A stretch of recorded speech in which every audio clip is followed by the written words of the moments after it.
여러분들께 이름 없이 빛도 없이라는 책을 소개해 드립니다. 이 책은 가난하고 어렵고 무척 캄캄하던 시절에 우리가 일어설 수 있도록 도움을 주었던 미국의 젊은 선교사들의 헌신적인 노력을 기록한 책입니다. 여러분께서는 감동과 교훈 그리고 삶의 지혜를 얻으실 수 있을 것입니다. 감사합니다. 자, 여러분 이제 이 미중 협상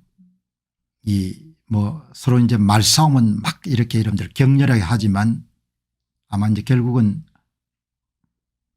목이 마른 사람들이 먼저 요청을 하겠죠. 목이 마른 사람들이. 그래서 오늘 보니까 이 미국의 블룸버그 통신에서 중국의 실명을 밝히지 않은 고위 당국자 말을 인용해 가지고 이런 조건들이 대만 문제라든지 그다음에 중국을 제대로 대우하는 그런 문제에 대해서 좀 전향적인 그런 조치를 미국 당국이 제공하게 되면은 중국이 협상 테이블에 앉을 가능성이 있다. 그런 내용들을 여러분들 오늘 블룸버그 통신이 보도한 것을 국내 신문들이 많이 보도를 했네요. 중국이 트럼프 행정부와 관세 협상에 임할 수 있는 그런 기회를 기꺼이 제공할 수 있는 그런 용의를 갖고 있다. 그런 내용이 오늘 실렸네요. 그 내용을 갖고 한국의 한 경제신문이 기사를 정리했네요. 미국이 중국을 존중하고 그다음에 무역정책의 일관성을 유지하고 양안 문제에서 전향적인 그런 태도를 보이게 된다면은 이런 부분들은 대부분 다 중국의 얼굴을 세워주는 그런 전제 조건이니까, 그리고 또 트럼프 대통령의 입장을 적극적으로 반영해 책임질 수 있는 그런 담당자가 선정이 되면은 무역 협상에 임할 그런 의도가 있다. 그런 내용들이 지금 오늘 실렸네요. 그 내용이 이제 중요하기 때문에 한번 보시게 되면은 트럼프 관세의 강경 대응을 계속해온 중국은 미국이 중국을 존중하고 무역정책의 일관성을 유지하고 그다음에 대만에 대한 중국의 우려를 일정적 부분 반영한다는 그런 전제 조건이 충족되면은 미국과 기꺼이 무역협상에 임할 수 있는 그런 자세가 돼 있다. 익명을 요구한 이 관계자는 중국은 트럼프 대통령의 지지를 받고 트럼프 대통령과 중국 국가주석 시진핑이 서명할 수 있는 합의안을 준비할 수 있는 핵심 협상 담당자를 원한다. 그러니까 막판까지 가지 않겠죠. 말싸움은 하지만 결국 이제 조금 아쉬운 사람이 먼저 손을 내밀지 않겠느냐.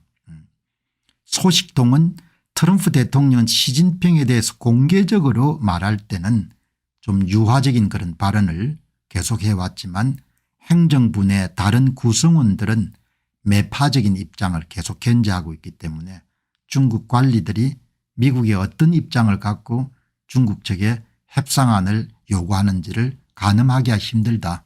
그런 부분에 대한 부분을 미국 측이 좀 명쾌하게 그렇게 해주면은 협상을 할 수 있다.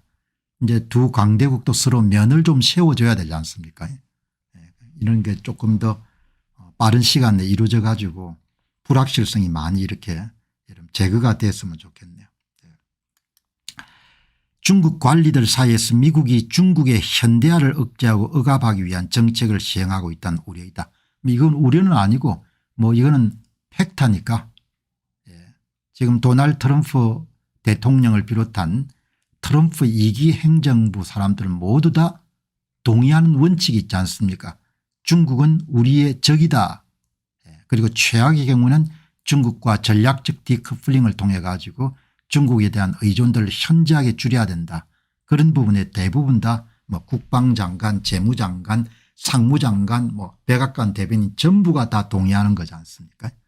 그러니까 이거는 중국 관리들이 우려 정도가 아니고 미국이 완전히 그냥 적으로 보고 있는 거죠. 그렇게 이제 보고 특히 이제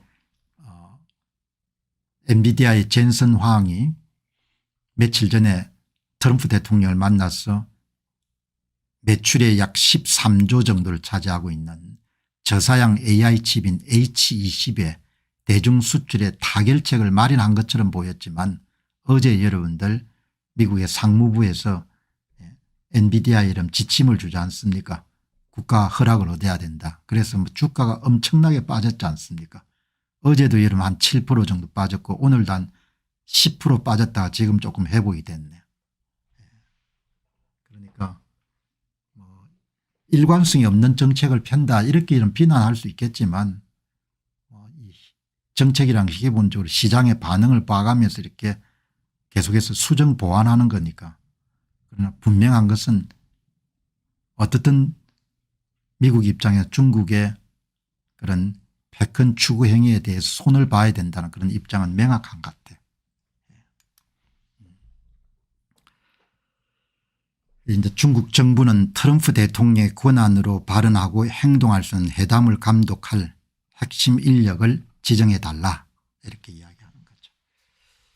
자, 국내 언론들은 다 트럼프 대통령이 불리할 거다. 뭐 어제 보셨다시피 영국의 파이낸셜 타임스를 인용한 조선일보 기자도 마찬가지지 않습니까?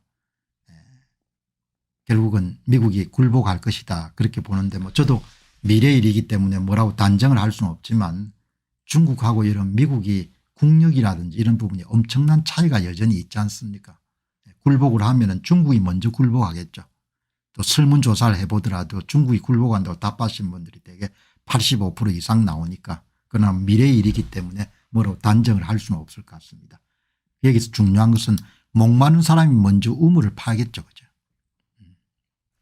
그래서 JP모간의 다이먼 회장은 본인이 입수한 정보를 미뤄보게 되면은 현재 중국과 미국 사이에 어떤 종류의 협상이 진행되지 않고 있기 때문에 두 나라가 하루속히 협상 테이블에 앉아서 협의를 통해 가지고 관세에 대해서 적정한 조정안을 마련하는 것이 좋겠다 이렇게 이야기하지 않습니까? 누가 먼저 나설 것이냐 이런 문제를 닥터 AI한테 한번 물어보니까 중국은 공식적으로 협상에 대해서 열린 자세를 갖고 있다는 입장을 밝혔습니다. 그리고 어제 블룸버그 통신의 보도와 마찬가지로 책임질 수 있는 협상 대표를 임명하고 중국이 우려하고 있는 대만 문제에 대해서 미국이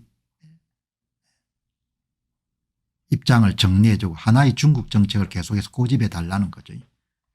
그리고 미국 측에서 자주 나오는 중국에 대한 비방 발언을 좀 자제할 수가 있으면은 그러면 협상 테이블에 앉겠다. 미국의 입장은 트럼프 대통령은 중국과의 협상을 원한다고 밝혔지만 중국이 먼저 양보해야 한다는 강경한 태도를 지금까지 계속해서 유지하고 있습니다. 백악관은 트럼프 대통령이 중국 협상에 대해서 낙관적이라고 정했지만 중국이 먼저 움직여야 된다는 거죠.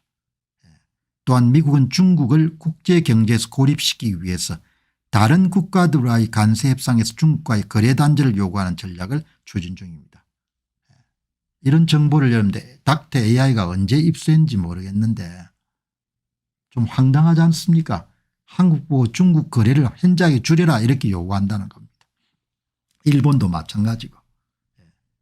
미국은 중국을 국제경제에서 고립시키기 위해 가지고 동맹국가들에 대해서 중국과 이런 교역량을 줄이라고 요구할 수 좀 황량한 주장이죠. 그런데 그런 것까지 여러분들 고려할 정도로 중국을 손을 봐야겠다는 겁니다. 이렇게 여러분들 정리하고 어쨌든 뭐 중국이 저는 조금 불리한 입장에 있다고 그렇게 보니까 경제적 타격을 최소화하고 그다음에 서로 또 국내 정치 문제도 있고 하기 때문에 양국이 얼굴을 면을 세운다는 표현이 적답하겠죠.